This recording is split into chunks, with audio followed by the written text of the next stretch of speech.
morning everyone, Louise here with my 144 topics, and today's topic, or this week's topic's been about the balanced male. So last week I was talking about, what constitutes a balanced female, and it's getting that balance between, allowing yourself to be open and to almost lean on your man in some ways, not be too independent, not be too needy. So this week we're already talking about the masculine, the male imbalance, and you might say, well, what do you know? You're a woman, you're not a man. I can tell you from my personal experience that when I know when a man is in a space of presence, I know when a man is in a space of balance, I know what that feeling is, and the reason I know that feeling and why I know that man's in that space is because I can feel my polarity. So, we can say that the female is the negative and the male is the positive, and we know that, when we've got two magnets that are the same pole, they're going to repel with each other. So, part of the reason I'm talking about this subject is because we have a lot of women who are having a very masculine approach, and that can be, almost in their feminist ways, and, burn your bra and and I don't need you, which is actually a really masculine approach. And it's okay for women to take their role and to take their independence, but still to do it from a feminine way, because when you've got masculine and positive, it's going to clash. And the other way around, so the male that's out of balance is often the very sensitive male. So and I've written in my blog that basically he needs to get his balls and put them back in his pocket, down his pants, because that's where they belong. And really that's just a case of him basically giving his power away, and not standing in his true power and standing in his space. So, they can then be attracted to very often, often the pairing up scenario can often be, and this is just a general rule, like you've got the more sensitive man with a more too independent dominant woman, or you've got the needy woman with the aggressive intimidating man. So that can often be the pairing up. So it's just getting that back into balance within yourself.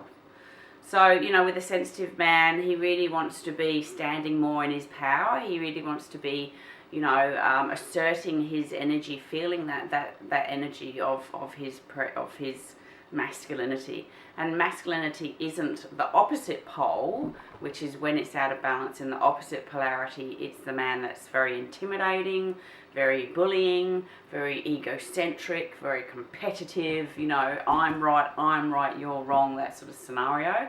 And that's just as out of balance within that. Having said that, we can have shades of both, and in one day we could go, I could easily go from being a needy woman to a too independent woman, probably within half an hour, because I'm a woman. But so we can have that shades happening within both of us. So it's just really being mindful of that.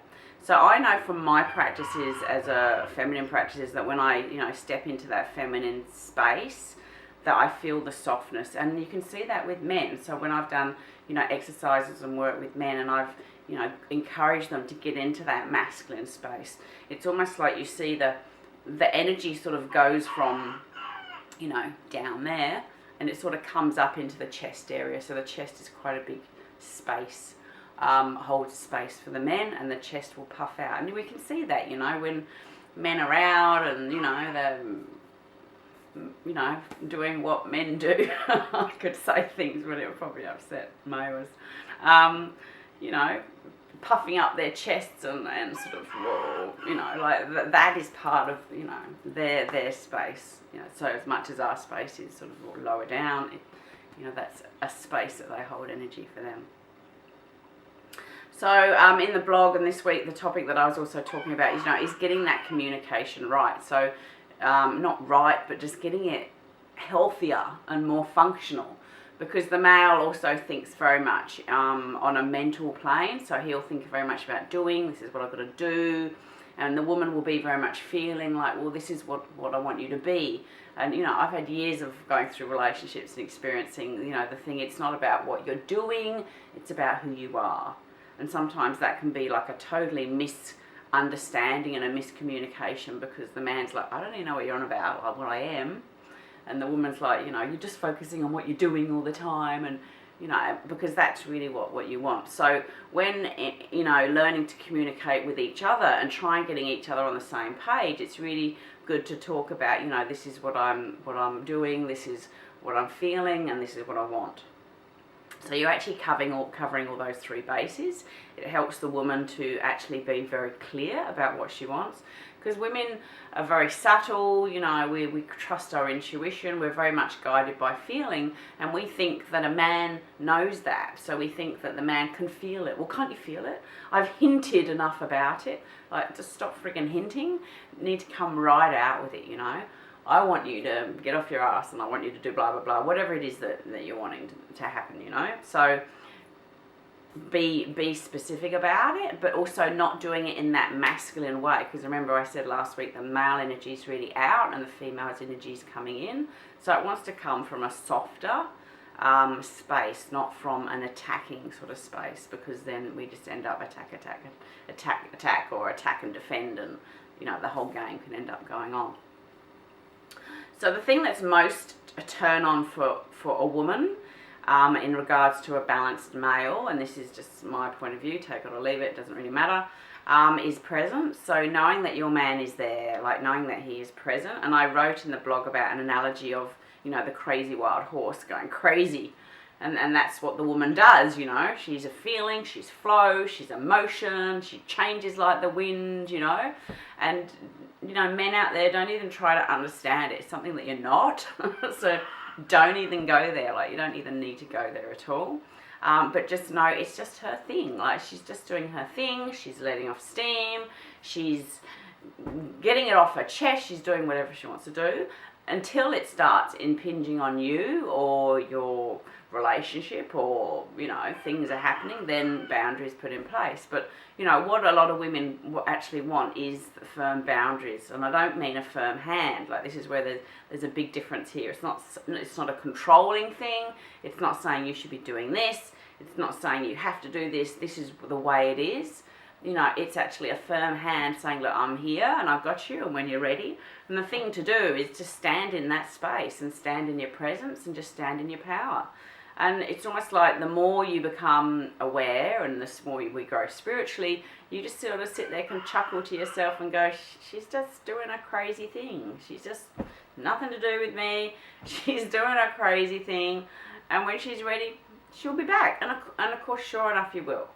So if you go out there and try and fix her and calm her down, I mean, that immediately is going to make a woman believe, and a man, that something's wrong. And there's nothing wrong with either parties. It's just the dynamics and learning the communication and learning the skills that are actually going on. So don't try and fix her, and don't try and tie her up. You know, like, you just allow her to do her thing and let her come to you when she's ready. It's a really, really great analogy. Yeah. So the other thing that I just want to finish off with in regards to the man and the masculine, in regards to him being balanced, is and the turn on for the woman. So the one thing is presence. So knowing he's there, knowing you can trust him, knowing that you can depend him. And that's why women get very finicky about lying and about not being in integrity. And a man might think, oh, well, that's just a little thing. But to a woman, it's not, because safety is a big thing for women. So women want to feel safe. And how can she trust you if you're going to tell little white lies? So when you're standing in your presence and you're standing in integrity and you're saying, yeah, I did that, like that is actually more of a turn on for a woman. And, you know, you think, oh, if I do that, I'm going to get into trouble. But the reality is, it's actually, you know, it's that courage, it's that presence, it's that integrity that really does it for a woman. For a balanced woman. And the last thing is about, you know, knowing what you want. It's really important to be with a balanced man. Knows what he wants. He knows where he's going. So I always say to people, it's like the man's the train. He's on the train. He knows where he's going. So, you know, the two independent women can be the same. She's on the train. She knows where she's going. But in some respects, I believe the woman chooses the man, so she chooses him, but she's also to follow him on his mission. It doesn't mean that she's got to give up her job and her career and her life to do that, but it means that she must be there to support him in his mission. Because if he's got a goal, he's got to focus, like that's a huge turn on for us, because we know where he's going, we know what he's doing. And then, as I've said last week, you know, the nagging then comes around is that when she sees that he's off track. So, you know, I've been in situations where I've lived with someone who hasn't had that mission and that focus, and it just really can give you a very sort of sense of instability. It's like you don't know what's going on, because it's almost like you want to know, this is what's happening, this is what we're doing. And you're like, fine, okay. So, and again, it's not done in a bullying and an intimidating way, that's out of balance, but it's just that focus and that clarity and that direction. I mean, if you look at the male anatomy, you know, his parts are out there, it can be focused and it's got direction. And that's what needs to happen with you in your life. So, you know, my biggest advice for men out there who feel out of balance, you know, if you're feeling a little bit too sensitive, it's really time to man up. Man up, princess. Stop being a princess and really just step into, like, this is my life, this is what I want to do. And you can come along for the ride or not, but not in a nasty way. So yeah, man up. If you are a bully and intimidator, it's not going to work. It's not going to work. Because once you have the essence of the balanced male and the balanced female together, sorry about the rooster, it's morning, the balanced male and female together, and you actually come together in alignment in that polarity and connect together, it just is amazing. Like, it really is amazing. You know, you can start unraveling levels of sort of, you know, tantric and kundalini energy centers. Sex just becomes on to a whole new level. And it's almost like you're having, you know, this physical intimacy, but you're also having this spiritual dance at the same time. And, you know, my past, sex, drugs, rock and roll, done many, many things, experienced many, many things. This feeling of the balanced female and the balanced man together is just the most beautiful, beautiful feeling. You know, there's no drug in the world or anything, blah, blah, blah, done, tried, tested, blah, blah, blah, that's ever given me that feeling of having that balance, you know, that feeling of that pull and that polarity, but also allowing yourself to have your own space, allowing yourself to be in your own center, you know, not to become enmeshed in each other. Anyway, I'm probably running out of time. So yeah, if you want to talk more about this, I really love this subject because I see so much out of balance in relationships, and, you know, we can have women blaming men and men blaming women. But once you actually take responsibility for your own essence, and you start training yourself and teaching yourself to come into that space, it's very easy for a woman to depolarize an argument, and very easy for a man to depolarize an argument. You know, the man can be ranting, the woman can just get into her feminine space, put her hands on him and give him a hug, and it can just diffuse everything. And vice versa, you know, the woman can be the wild horse running around going crazy, and he can do the same thing. He can just come up, hold her hand and look in her eyes, present, and just say, it will be okay. And that, again, could be enough to diffuse it. And once we can see that power that we have, because that's our true gift, and we start using it and playing it, life becomes fun. Life becomes fun. All right, until then, you have a fabulous time. I will catch you for my next topic. Until then, I'm always seeing you in happiness and in health. And yeah, if you want any help or assistance, come and spend some one-on-one time with me. Come and do some work with me. Love to have you come and do that. Until then, you take care. See you, bye.